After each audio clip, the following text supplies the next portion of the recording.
Well, I'll just do a little bit of an introduction. For those of you that don't know me, my name's Joanne and I work in the support and information team with Louise, who's next to me on the screen. Just before Louise introduces our speaker, there's just a few bits of housekeeping. If you can keep yourself muted whilst Carol's speaking, that's really good for cutting down on background noise. We'll also be recording this session so we can upload it to our YouTube channel. So if you don't want to be recorded, please turn off your camera. And there'll be an opportunity to ask Carol questions at the end of her talk. You just want to pop your question in the chat box and then we can ask it when Carol's finished. Okay, I'll hand you over to Louise. Thanks, Jo. So first of all, it's really good. Yeah, now I'm in. Oh, hi, Eileen. Nice to see you. So it's really good to see everyone and be back doing a webinar after a little break. Although we've pared back our Thursday afternoon webinars to prepare for speakers to come to our October virtual conference, we are so thrilled to be joined today by Carol, who is a Macmillan Counsellor at the Royal Orthopaedic Hospital in Birmingham, who we just love working with. So Carol has previously talked to us about the psychological implications of dealing with a cancer diagnosis and all of the feelings that surround such a difficult, all-encompassing experience. But we thought it was so important to recognise that these feelings simply don't go away when treatment is finished, but can actually take on a completely different meaning, particularly around the fear of the cancer returning. So Carol is here today to put some of these emotions into context and to share helpful coping mechanisms on how we can calm ourselves when our body and mind is at its most tense. So Carol, thank you so much again, and I'll hand over to you. It's an absolute pleasure to be here, and lovely to see you, Nigel, because I've never actually seen you. I've seen a photograph of you, but to see you moving and smiling and it's something else again. It's very nice. Yeah, I don't think Tracy, of course, and I know Tracy, but it's nice to see some other faces as well, and it's really lovely. Just where share screen, that's it. So I'll just I think that's it. Share. Sorry, I'm not great technologically. That's great. So, there we are. So, I mean, I think people are often heads down getting through their treatment when they need to be doing that. And there's often a feeling that once you get through your treatment, that there'll be a return to normality. And I think that's just so rarely true for anybody. You've been through a life-changing experience, and there's a big kind of rejigging that has to go on. And there are all kinds of elements to that. So while you're going through treatment, you have regular and extensive access to your clinical team, and that's reduced. And that can even though it's challenging going through the treatment, there is a sense of safety in being in hospital or having that access to your team. And when you go home, sometimes that sense of safety is reduced as well. Old certainties that you used to have, plans and things, they can just vanish. And sometimes it can also mean that that you've changed in a way that has to be accommodated in your relationship, and that can be a challenge for people. So some plans perhaps that you had jointly as a couple that are no longer possible, those have to be rejigged, and if the relationship can't accommodate that, then that can be really difficult. And if that rings any bells for anybody, then certainly in Birmingham, Macmillan fund some counsellors that specialise in relationship counselling at Relate. So you won't have to go through the normal waiting list. You can go straight to the top of the list. And I don't know whether they accept people out of area for telephone counselling. I don't know what's happened over COVID, but it might also be worthwhile if you're out of this area, contacting your local Relate and just seeing whether they do something the same for sort of cancer patients in your area. So all kinds of feelings and attitudes and different coping styles, they may wax and wane, and it's a real roller coaster. And most of all, what people have to learn to live with is that sense of uncertainty and a sense of vulnerability that comes with a cancer diagnosis, even when you're through your treatment and your treatment has been successful. There's a sense of vulnerability, and your diagnosis of cancer might be the first time that you truly felt your mortality. Like, we all know that we're mortal, and we all know that we will, all of us, go the way of all flesh, and that we'll all die one day. But a cancer diagnosis yourself, or a cancer diagnosis to somebody very close to you, can bring you up very close to your own mortality, where you feel it. And this feeling doesn't go away once you've had it, and it has to be accepted. There's no other way of dealing with it.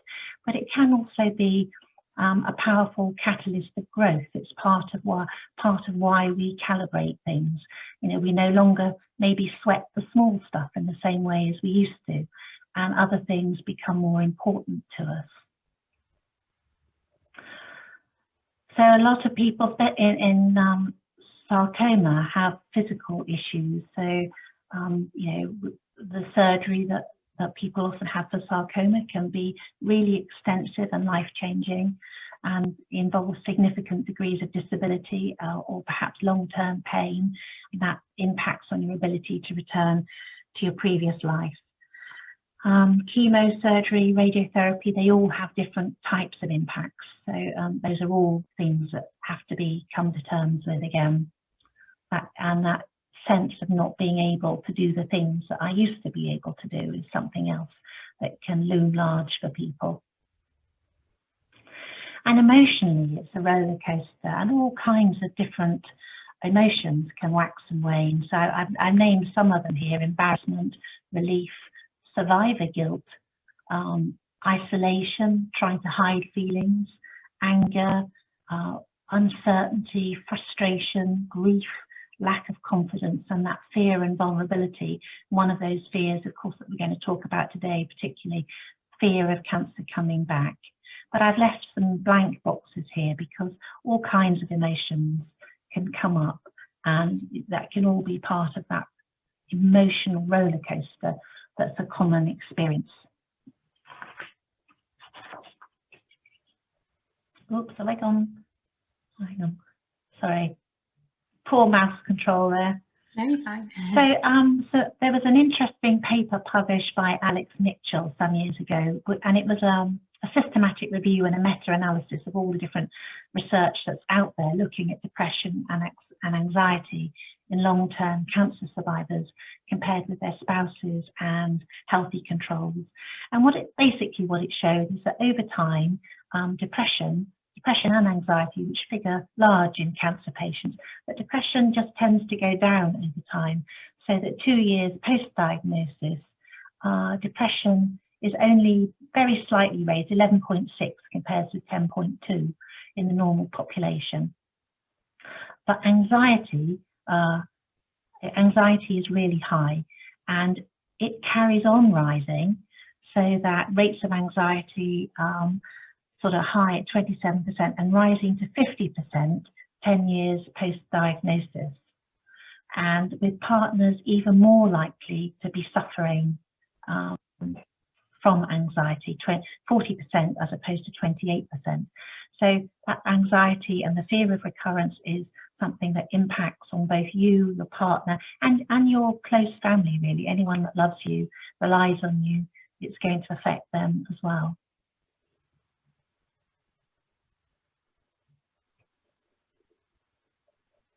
So first of all, I thought we just looked like, well, what is an emotion?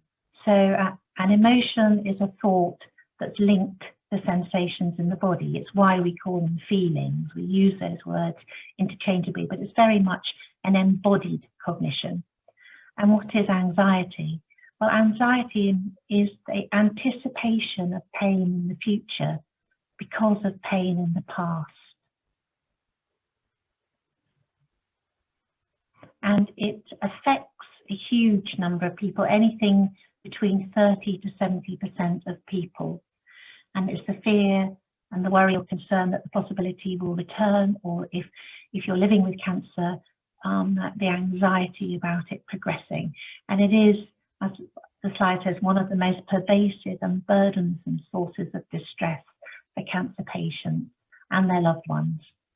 So yeah, often hardest in the first year, but that's true for depression, but not true for anxiety. But we don't want to get rid of anxiety entirely, because it's, anxiety performs a function. It's what makes you not stick your head in the sand, and it makes you turn up for your appointments, even though you're suffering from Scanxiety, that awful climactic feeling of anxiety rising until your appointment. And then there's a temporary relief if the results are good, and then it starts to build up again when the next appointment is due. But we do want to learn how to control the beast. So it helps to recognise what your triggers are, because there are lots of different triggers for anxiety. So as I said, it often builds up prior to scans and appointments. There may be implicit memories, smells, colours, etc., that can send you back in time. Maybe I think some of our rooms have got great big posters of bluebells in them, and that might ruin bluebells for some people. That the pleasure that you might normally get going walking in a bluebell wood might take you back to that time. Anniversaries can be stressful too, and it might be the date that's stressful, or it might be the changes in your environment, the sense of it being autumn or spring and sending you back in time. And any new symptom can be frightening. So when we've got increased anxiety, then the brain is scanning for any sensations in the body that it ought to be worried about.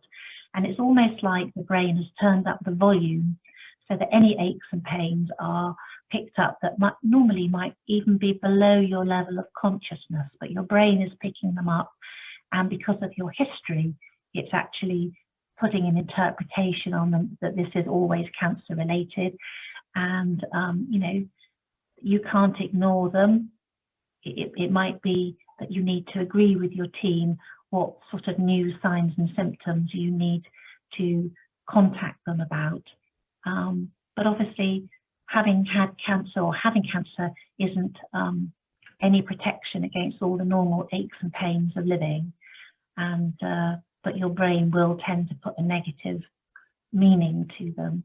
But if you're aware of what your triggers are, if you can bring them into your consciousness a bit more, then you and your family can recognise them for what they are and not be caught by surprise.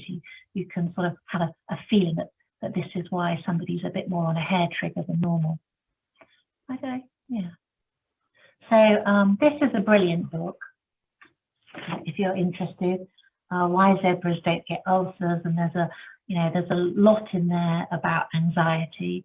And he actually says, if you have a frightening experience or a frightening thought, either will release the same cascade of stress hormones in your body and produce a range of physical sensations in themselves that can be frightening. Palpitating heart, a sense of breathlessness. Is this my cancer? Is this anxiety? Is it my heart? All those things, can be really stressful. So, learning about that can be really helpful and help you to calm yourself.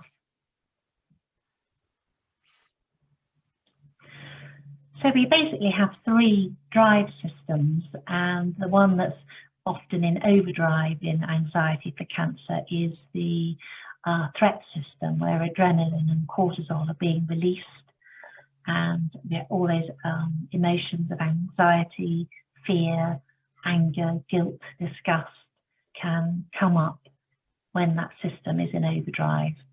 And the way of tackling it is to actually bring the soothing system into play, and that's going to help rebalance those emotions. And then you get the oxytocin and the feeling of being connected, safe and content, and that's an important way of rebalancing. So, how do we do that? Well, this is an absolutely brilliant exercise. I normally teach it as the 4-7-8, but I found this on the internet. So beginning with the exhalation, which I thought was probably a really good way to begin it actually, rather than beginning with the inhalation, but to actually start with the exhalation. So doing a slow exhalation as if you were trying to blow the biggest bubble in the world, and you're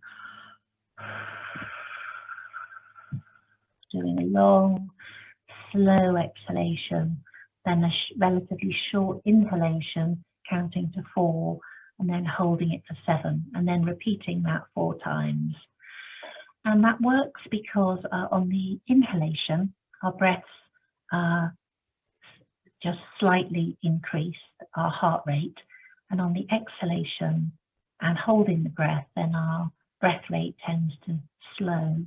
And so if you are making your exhalation twice the length of your inhalation and you're holding it, then that's going to have the overall effect of slowing that rapid anxiety-related heartbeat down, and that sends a message to your brain that everything's okay, and that will help you to calm yourself. And it's obviously highly portable. You can use it anywhere. I've had patients tell me that they've actually used it whilst they've been in a scanner to help themselves get through an MRI, and it's helped them tolerate an MRI that they think they mightn't otherwise have been able to tolerate. You can use it in a waiting room when you're waiting to go in. You know, the best time to use it is in the morning when you wake up. Put your hand on your belly and do a few of those breaths before you start your day. And it's a brilliant way of actually calming yourself before you go to sleep, and maybe having a better quality of sleep if you can go to sleep in a calm state. So I highly, highly recommend this exercise. And I've had one chap who's told me it's not only helped him with his anxiety, it's also helped regulate his blood pressure. And so his GP is very pleased that he's been doing this. So, and also understanding that, like all biological things, most things come in a crest. So it will rise and then it will naturally fall again if you don't keep making it rise by adding anxious thoughts like, this is a heart attack, this is my cancer.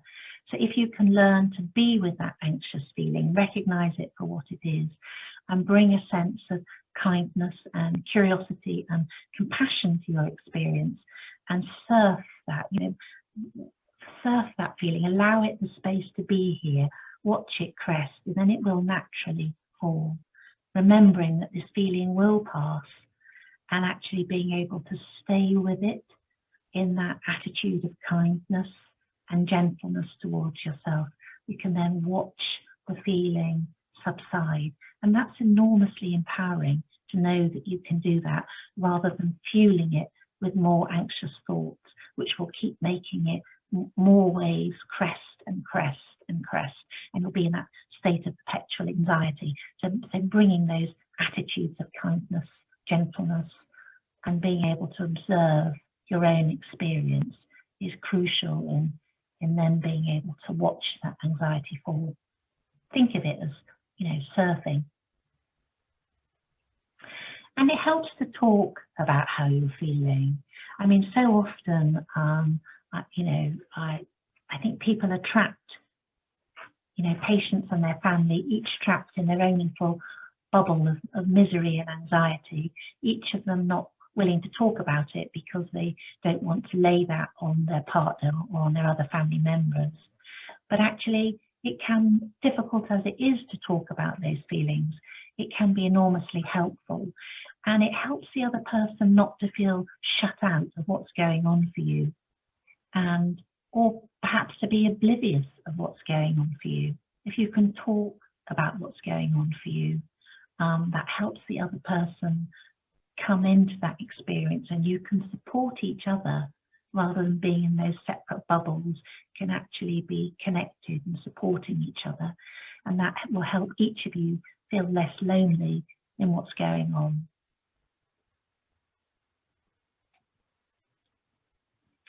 And these are techniques. The first one, a thought is not a fact. I think, who is it? Gosh, I've forgotten his name now.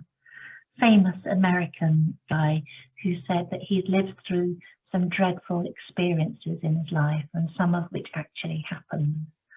And because those thoughts, as we've already gone through, have that, you know, our body has only got one response to stressful experiences, whether they're real or imagined, and that's that stress response and all those stress hormones.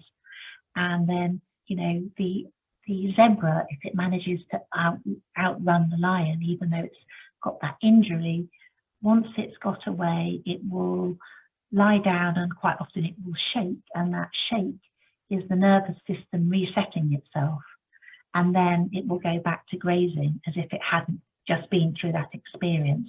Whereas us human beings, we have what the Buddhists call the monkey mind, going through the trees from thought to thought, and anxious, you know, what if this, what if that, what if this is the cancer back, what if, all those anxious thoughts. I keep getting a message, by the way, that my connection's unstable, so I hope it keeps going, but Louise and Joe do have the PowerPoint to finish off if I get cut off. So I'm out in the country, and that's one of the, yeah, we have unstable internet here, I'm afraid.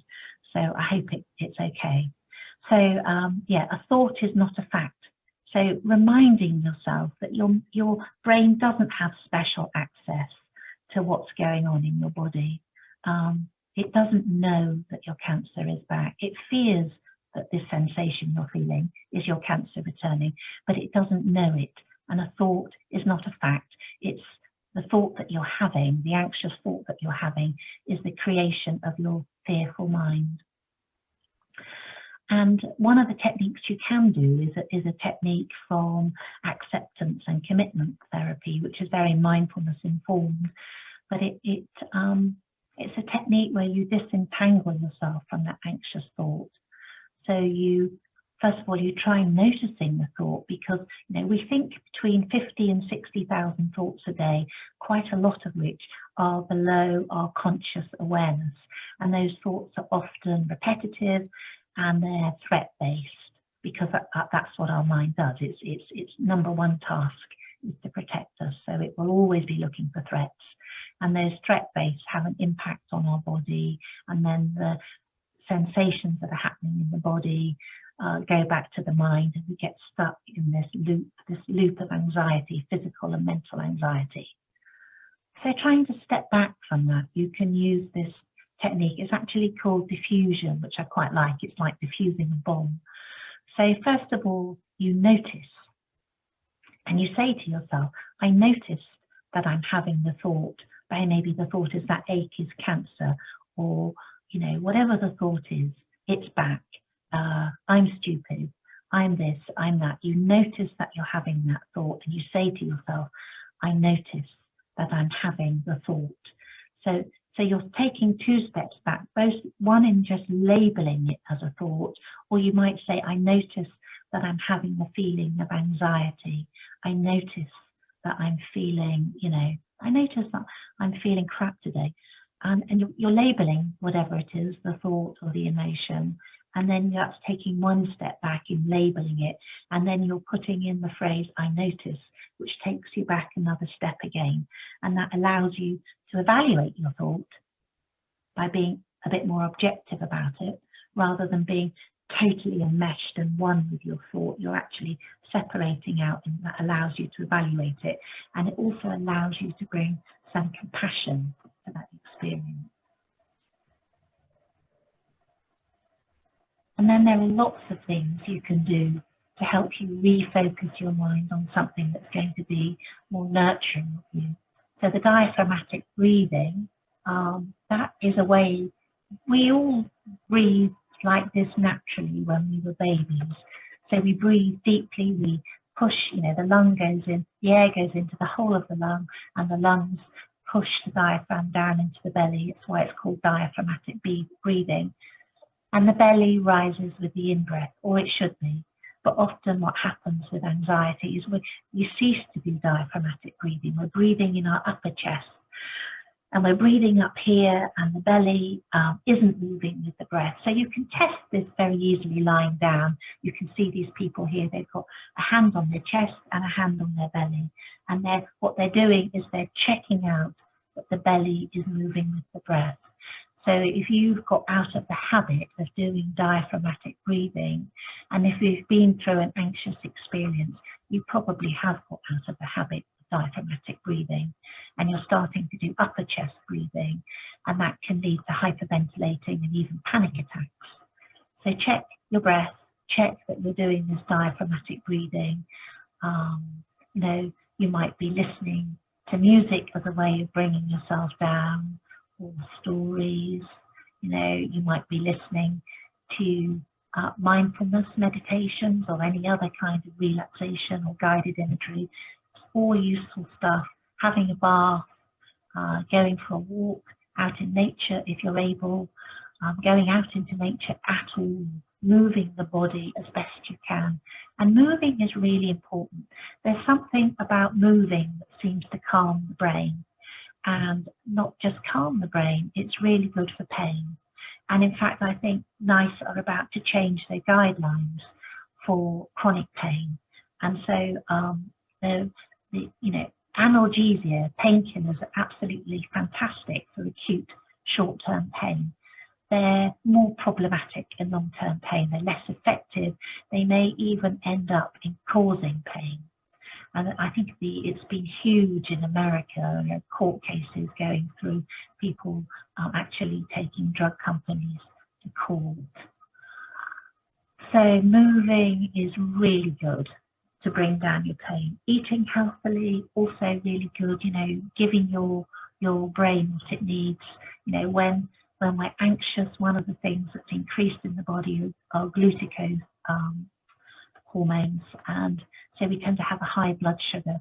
So eating lots of, you know, vegetables, a vegetarian diet, you know, we do need some meat and fish, or it's beneficial, a little bit of meat and fish, but keep it small if you're having meat and fish at all. But, you know, a mostly vegetarian diet is where it's at, really, making sure you're getting plenty of vegetables, particularly. That's nearly all fruit there, which is also going to increase your blood sugar.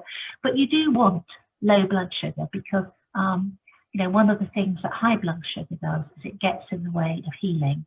And anybody who is diabetic or knows anybody that's diabetic will know that anybody with diabetes has trouble healing, and that's because of the high blood sugar. So if you keep your blood sugar down with a healthy diet, that's going to help. Lovely as it is to reach for chocolate, and I'm as susceptible to that as anybody, don't let it get out of control. And if you're going to visit somebody in hospital, maybe think about taking them something healthy rather than chocolate. And then there's the power of sleep. There's a brilliant TED talk called Sleep is Your Superpower. And, you know, sleep is fantastically good for us. If you're not getting enough sleep, then your memory is affected, you're going to be more volatile emotionally, your immune system is affected.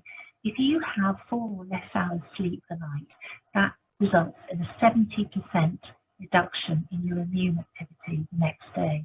I think that's phenomenal. So actually giving yourself, you know, learning to create the right conditions for sleep, you know, a warm bed in a cool room is best of all. Not having blue light in there. Blue light is anything like a telephone, a smartphone, an iPad. What the blue light does is it does the same as morning light, which has got a lot of blue light. It goes straight through your pupils into your pituitary gland, and your pituitary gland then suppresses your production of melatonin. And melatonin is the hormone that makes you feel sleepy and ready for sleep. So you can boost your melatonin levels in the evening by turning down the lighting, and especially the hour or two before bedtime, not be watching television, particularly anything that's scary or, you know, highly emotional. Just, you know, be doing things that are more nurturing, a hot bath, listening to a story on audio tape, doing a crossword, just chatting, you know. Sorry if that's my cat you can hear in the background. He's got his own door, he can find his own way out. But yeah, just doing what you can to make sure you have a good night's sleep because it's so good for you. And the cardiovascular system, I mean, there's a big experiment that's carried on every year with the cardiovascular system, when the clocks go back and the clocks go forward. And when the clocks go forward in springtime, there's a 24% increase in cardiovascular events. And that's also, you know, similar for road traffic accidents and suicidality. Conversely, in the autumn, when the clocks go back, there's a 21% decrease in cardiovascular accidents and road traffic accidents and suicidality. So you can do yourself an enormous favour by actually making sure that you create the right conditions for sleep, and at least give yourself an 8-hour opportunity minimum to sleep. Even if you're not sleeping, knowing that that you're resting is doing a lot of the things that sleep would do. Not all of them, but it is, you know, giving yourself that calm, quiet, dark space. A lot of the stuff that the body needs to do can go on then. Mindfulness is really good. Meta-analysis there has shown reductions in anxiety, depression and pain. And if you're interested in learning mindfulness, you can look for it under a number of different titles in your area. There's Mbsr, which is mindfulness-based stress reduction, and that's the original one that was devised by John Kabat-Zinn, and he devised it in a hospital in Massachusetts in the 1970s. And he's a scientist and also a yoga practitioner, very advanced, and he was chatting to his colleagues about what happens to the patients for whom we can do nothing more. And he was told, well, they just have to go away and learn to live with it. And he was asking, well, how do patients do that? And he was told that there was nothing available for patients to help patients learn to do that. So he devised mindfulness-based stress reduction course and started running them in the hospital for patients.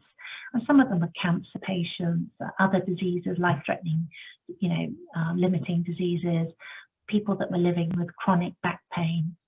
And he introduced this mindfulness-based stress reduction. And being a scientist, he started recording and taking measurements. And patients just found it life-changing, really.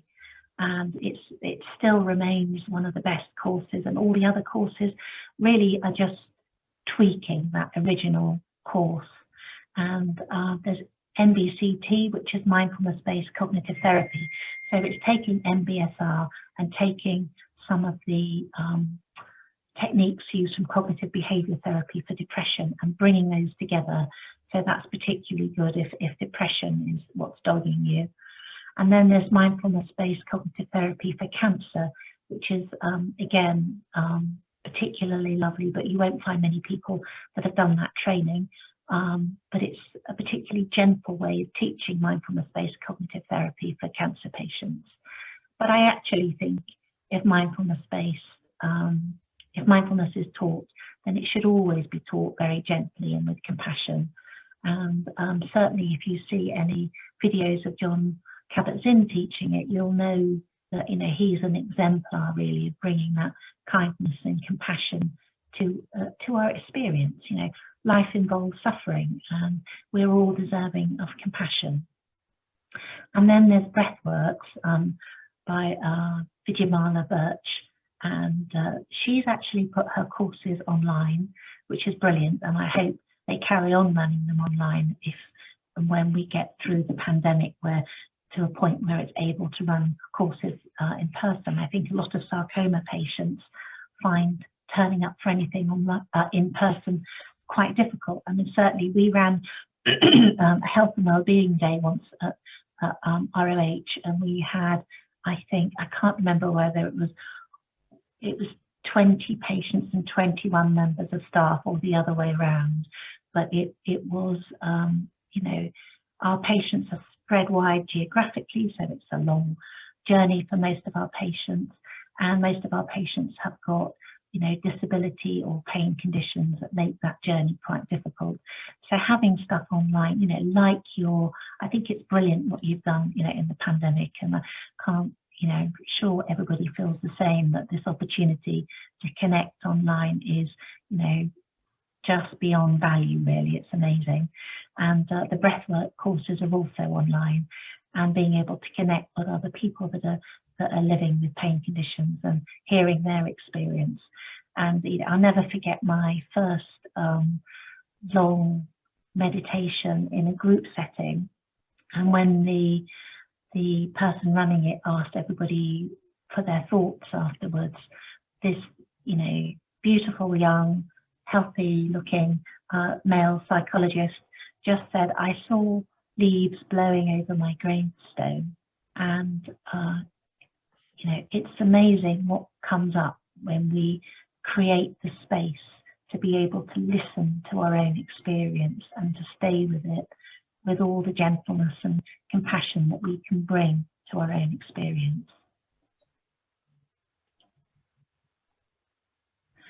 And Velindre, the cancer centre in Wales, have actually put some mindfulness exercises and relaxation exercises. They've put it on an app, and you can go online and download that if you go to Velindre.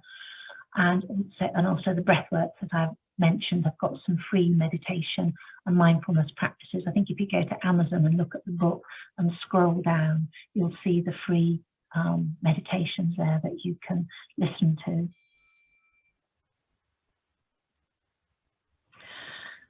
So the truth is, after a cancer diagnosis and treatment, you're not the same, and you're never going to be the same. People think you're the same. You may look the same, you may not, but you're really different. It is a new normal, as Eleanor Rosenbaum says, and you don't know what that is at first. And Eleanor herself has had several recurrences, and she says, "I live with uncertainty, but it's not my focus." She doesn't stay in the past or continually fear the future. Mindfulness has helped her to value and to live more in the moment.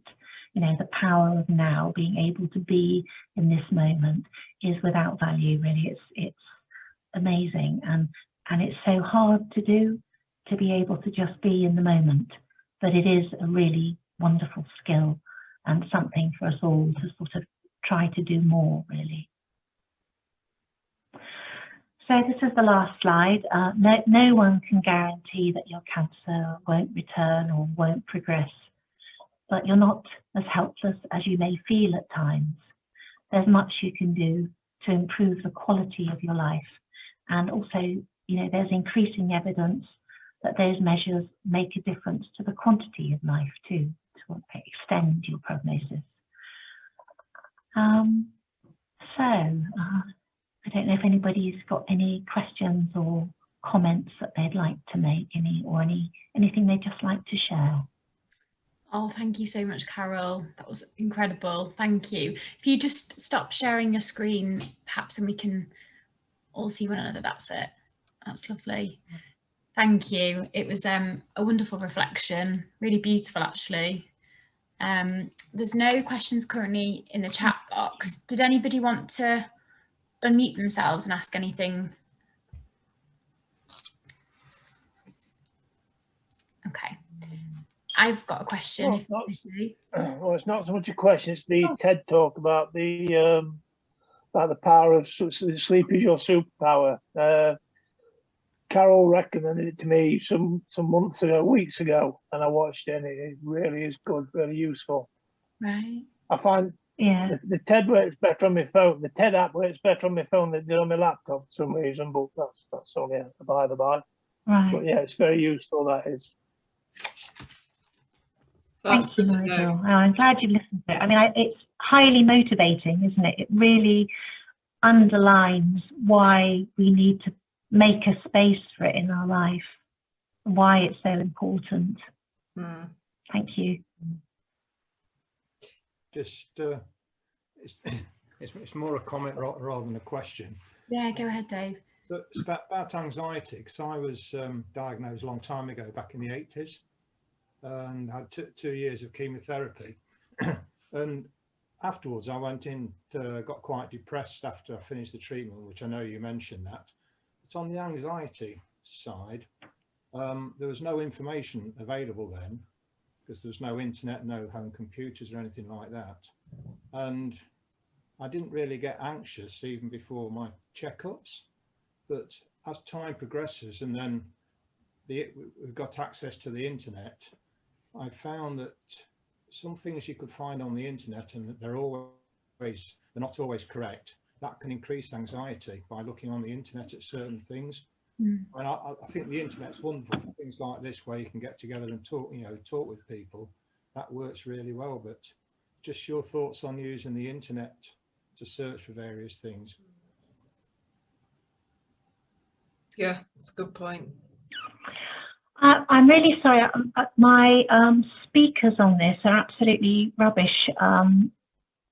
I think what I heard you say was that you've suffered from depression and anxiety since having chemotherapy. Is that right? Yeah. Can you hear me now, Carol? If I just move a bit closer. I can hear you, but it's not very.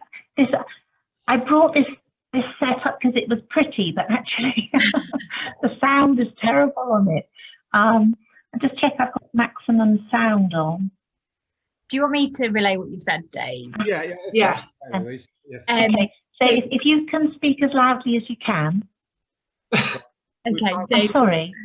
How's that working, Carol? No, obviously not. I can just about hear you. Right, can you hear Louise okay? Yeah, is it better when I speak? Yeah, for some reason it's a bit, I can hear your voice a bit more clearly, but I can hear you, Dave. Okay. I'm not being rude, I'm just turning my ear to the, so I can hear you. I'll move the microphone a bit closer then. I mentioned depression, which I went into after my treatment, which was many years ago. But you talked about anxiety, and because I finished my treatment back in 1985, there was we had no information available on what could or could not happen. And because obviously there was no computers, no internet or anything like that. But as time moved on and that information became available, I thought, crikey, I didn't realise there was such a large chance of recurrence. And I just wondered about your thoughts on using the internet. Particularly, there's so much incorrect information available if you go online. As I say, I think the internet is so valuable because of, groups like this can get together and talk and so on. But it's just the information that's out there. How was that? Yeah, I couldn't agree more about the internet. I mean, I think, it's amazing to have so much stuff that's accessible, but there is also a lot of tripe out there, a lot of snake oil, and a lot of stuff that isn't helpful at all. And can you hear me all right? I can hear you. Yeah. So there's a lot of stuff that isn't helpful. And I think, the medical community were as guilty as anybody else in the past for thinking that if you'd been cured of your cancer, then off you go, especially once you've got to your 5-year or 10-year or whatever it is limit, then you just need to be grateful and get on with your life. We've cured you, haven't we? And I think that, that there was quite a lot of Lancelot Sprats out there in the past. And but I think that has changed. I think there is a much greater acknowledgement of the long-term impact that cancer has on people's lives. You don't go back to normal. You may look the same, but you've had a life-changing experience. And I think there are lots. It's a mixed bag, really, because I think there is this great burden of mental ill health that comes with it. I think there is also the potential for what we call post-traumatic growth, where actually you recalibrate, you see things more clearly. As I said before, some of the small stuff drops away, and you know who and what really matters to you. And there's a clarity that sometimes comes after an experience like cancer, not just cancer, any life-changing experience can have that effect. And yeah, I think a really good starting point, to go back to what you were saying about looking for good information, the Macmillan website is just amazing. I don't know if you've been on it. It's really extensive. It's up to date. It's well researched. It has links. There's an enormous amount of information out there that you can just download. They have helplines, and they have, you know, if they don't know something, they'll do their best to find out for you. You know, I've referred people that needed help with knowing whether they could get pregnant and things like that, and that referred them to that helpline, and they were able to get specialist advice that they hadn't been able to get anywhere else. Because I think one of the things that happens, particularly with sarcoma, is your care is quite fragmented, isn't it? You know, you come to us for diagnosis and surgery, you go somewhere else for radiotherapy and chemo, and you've got your GP. And I think, you know, we have our MDTs where everybody gets together, but it's almost like there's no one person that you feel has the complete overview of your treatment. And I think that can leave people feeling a bit floating in between different spheres. Yeah, but I think the Macmillan, or your Macmillan nurse as well, I mean, they will do their best to answer any queries or direct you or get information that they don't know off the top of their head for you. But the Macmillan website is really extensive, and they've got chat lines on there and groups on there. Yeah, I can't recommend it highly enough, really. I think that's a really Does that answer your question? Yeah, thank you. Yeah, fine. Yeah, it's more an observation rather than a question. But Yeah. Okay. Is there any? Yeah, I'd like to say something. I was really interested in what you were saying about the impact on the wider family, because I think I've experienced that with, you know, with my children. They're grown up, they're in their 20s, but it's just later on that they started to become more anxious, which I sort of didn't expect. And it's, you know, so that was really interesting. So I don't know, you know, what help is out there for them that's readily available. I mean, they are seeking help, but you know, what else is out there? Thanks, Val. Well, there is oh gosh, there's an organisation. They're called something like RIP-RAP or something, and they're for young people who are affected by cancer, either directly or because they have a family member that's directed at cancer. Did I ever send that to you? Is it RIP-RAP? It is. What I'll do is I'll put the link in the group, in the chat. Thank you. Yeah, I think they're called RIP-RAP, and they've got chat groups and a lot of information, and I think they might find them helpful. I mean, you probably, you know, might be surprised initially with your family's reaction, but I think it's not an uncommon reaction. And yeah, I know, as you know, the mother of somebody that's, you know, one of my sons has had cancer. You know, he's only got to have, oh, thank you, Joe. You know, he's got to have a cough, and I can feel like, you know, a little icy hand around my heart of anxiety. And you know, even though I'm in the, you know, in the trade, so to speak, and I calm myself, you know, we worry about people we love, and that's the human condition, isn't it? And maybe as they've got older, you know, if they're anything like my kids, they've gone away and done their own research, and you know, they are worried about you, they love you, and maybe talking to them about it and giving them that website, you know, so that they've got somewhere else to talk about it as well, but actually being able to talk about it with you, I think, is really important. Yeah, thank you, Val. I was just going to ask you, Carol, actually, I thought that was really interesting, how anxiety increases almost the further you get from ending treatment. Does that ever go back down again, or is it basically something that people have to learn to live with, to manage, or is there a point where it will start to reduce again?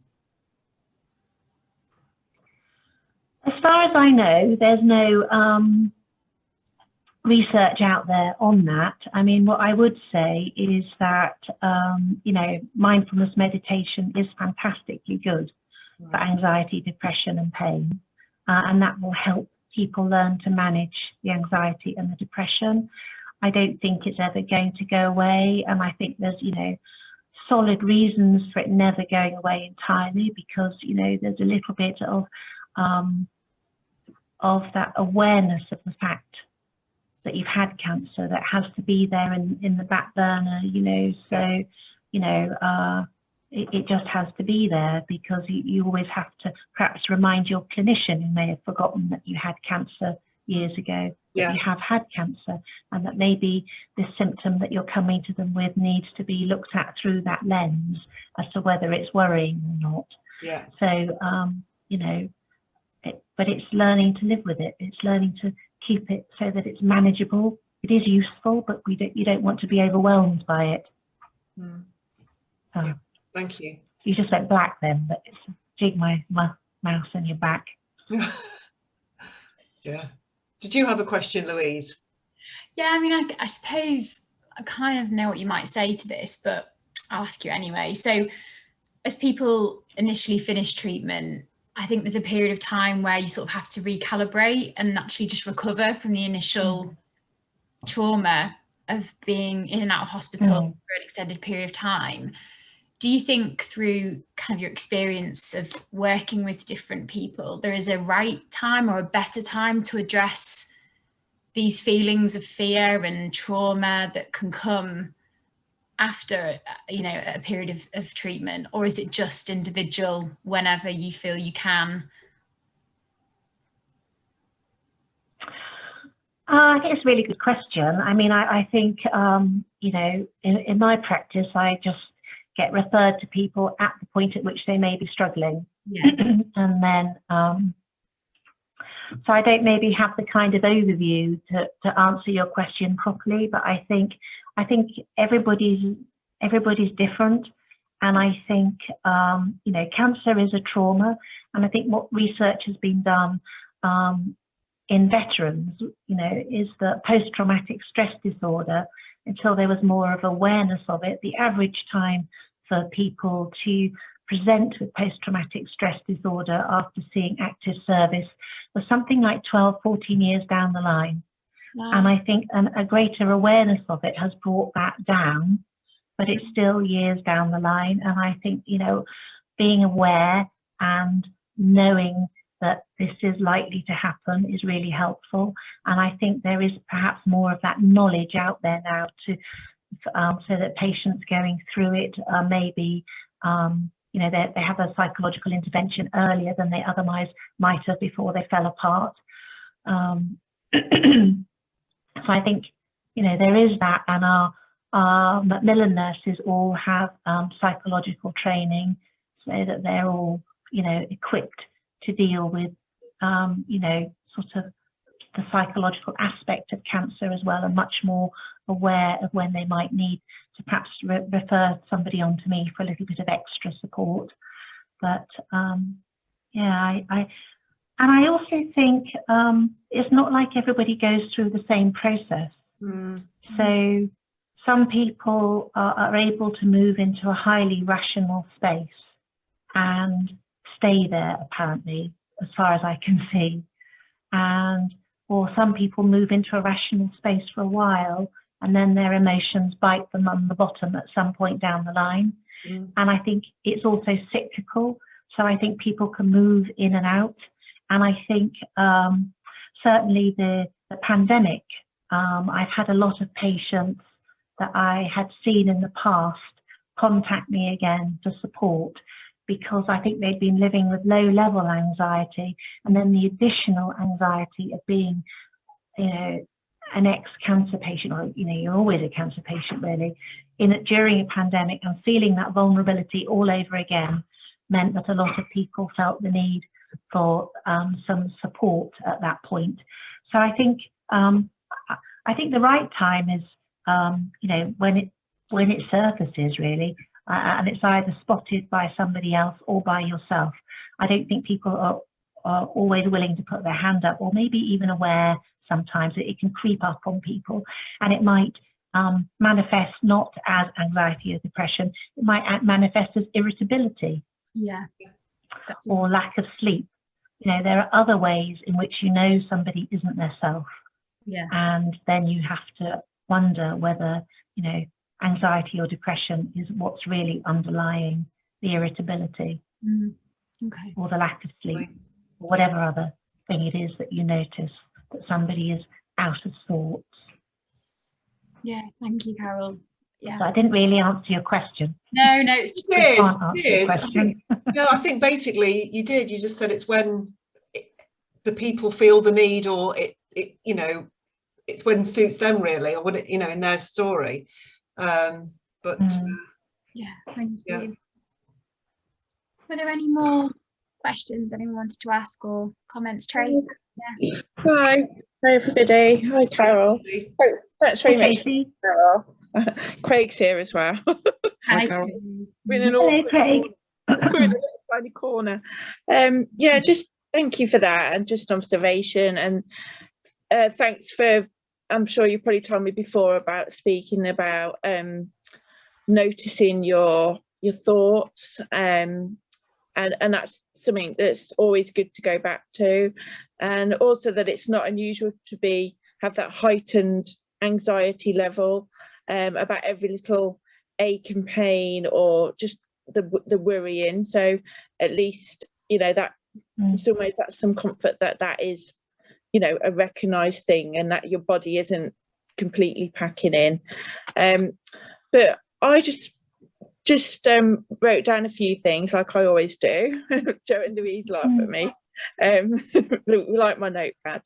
I think when you get diagnosed, or when you're going through treatment, for us, it was almost overwhelming, but nice at the same time. The endless bouquets, chocolates, cards, texts, visits from people, but then gradually people think, well, your treatment's over, and their curiosity or concern drifts away, or can completely drop off.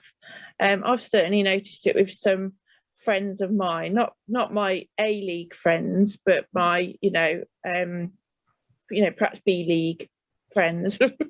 And I think because sometimes people think, oh, you look so well, that's what people love saying, and then you don't really want to bring them down by saying, well, actually I go from scan to scan, my life is in little 3-month compartments, and from appointment to appointment, and worrying if something, the carpet's going to be pulled from under my feet again, so to speak. So that's just an observation from me, but thanks very much for the webinar.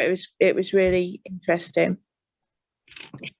And I think that experience of maybe some friends that you wouldn't have expected move in closer and are amazing, and then sometimes friends that you thought would be there for you just aren't. And I think one of the things to recognise is that there's always the possibility that maybe they weren't as close a friend as you thought, but I think more likely is that actually very many people find hospitals and disease, cancer in particular, really difficult. It's almost, it still retains some of that sort of social stigma, taboo. People don't know what to say to you. They're frightened of saying the wrong thing. And I think that's really common.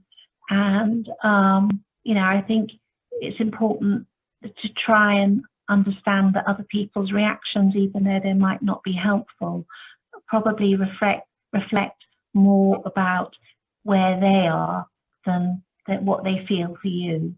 And it might be as simple as, that they lost somebody to cancer when they were young and they just can't face speaking to you, or something of that ilk, that people's past experiences will have an impact on how they relate to your cancer experience. Yeah, I can. So, but yeah. Especially like this week, I've been through this the last few weeks. People want me to be where they want me to be, and I'm happy where I am and with my plan, and I've got it sorted. And then people come and say, you should be doing these. I'm like, no, I'm happy with exactly what I'm doing. I'm got to a place where I've got a plan. I'm working towards it. If I should become disabled, I've got a plan and happy with that completely, you know. Obviously, you want to be further down the line financially, but that's going to happen and not going to just happen overnight. But other people are not happy with what I'm doing. I'm just like, no, completely, I need to do what I need to do, and this is what I'm doing. And I mean, so I'm quite happy with what I'm doing, and I've kind of just had, you know, have really good days and loads of projects, and then that's upset me. But then, like Tracy said, well, your friends who's there for you, you know, those people who ditch you in the hour of need or when you're struggling, you think, well, whatever, when I'm successful. But so that's the thing. What gets me at the moment, I'm quite happy with my life, and well, more, you know, rather not have that, but I'm making the best of a situation. So and then anyway, so that's all I had to get over the last couple of weeks, but back now, and I'm happy and back on track. And I know who my friends are, and thanks to everyone who messages me. Oh, yeah. I know there's people in the group who do. Thanks. Yeah. And I think it's very common for people to want to help, and sometimes they want to help with a load of shoulds and oughts. You know, you should be following this diet, or you should be doing this, or you ought to be doing the other. And actually, if you have a strong sense of, you know, that you've actually arranged your life in a way that supports you and you're happy with, I'm really glad you're sticking to your guns, and just, you know, maybe thank your friends for their thoughts, but you're, as you say, you're happy with what you've sorted for yourself. And because good on you for sticking to your guns and not being blown about. No, I'm never been that type of person, but I'm the one who's got to be disabled again, potentially. Well, it may not happen, and then be in the financial mess again. So if that does happen, then I'm, you know, I can't just go blasé and go, oh yeah, it's fine now. Yeah. You can't just, it probably will be, and I'll probably be fine, but I may not be, you know what I mean? So you kind of have to live. And that uncertainty is so hard, isn't it? You know, there's a computer game that somebody devised, I think I mentioned this in another talk, where it's, can't imagine it was a bestseller, but it was a research game, and what they did was the participants had to turn over a stone, and if there was a snake underneath the stone, they got an electric shock, and they could play with the probability of there being a snake. So when the probability of an electric shock, of there being a snake rather, and a shock, then people's anxiety was low, and if they raised the probability so it was very high, and of a snake being there and getting the shock, then people's anxiety increased. But the highest anxiety of all was when the probability was 50-50, when there was really no knowing or no likelihood of being able to predict. And that uncertainty, which is what, you know, everybody lives with after a cancer diagnosis, or waiting to see whether your cancer is going to progress or not. You know, that uncertainty is just so difficult to live with. That's what's producing, you know, the anxiety. I mean, if there's a crystal ball that says, okay, well, what's going to happen when I'm 50? Am I going to have a leg or not? I do not want to. Yeah. I do not want to know. You could plan for that. Sorry? I said you could plan for that, couldn't you? What? If you knew you were going to lose your leg in 2 years' time, you could plan for that. I don't want to know. You don't know. Going, I know, but I don't dwell on it, and I make the necessarily plan. But I mean, not backup plan. But that's a thought I have, and I thought, oh, would you want to know? But I thought, no, I don't want to know. Just get on with it. Yeah. Okay. Yeah. Okay. So I think that's probably it for questions. So all that's left for me to do is to say a massive thank you once again to Carol for a fabulous talk.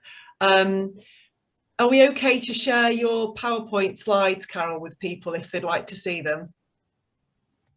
Of course, yes. Yeah, happy, very happy. Thank you. So thank you everybody for attending, and hopefully we'll see you all soon. Yeah. All right, guys.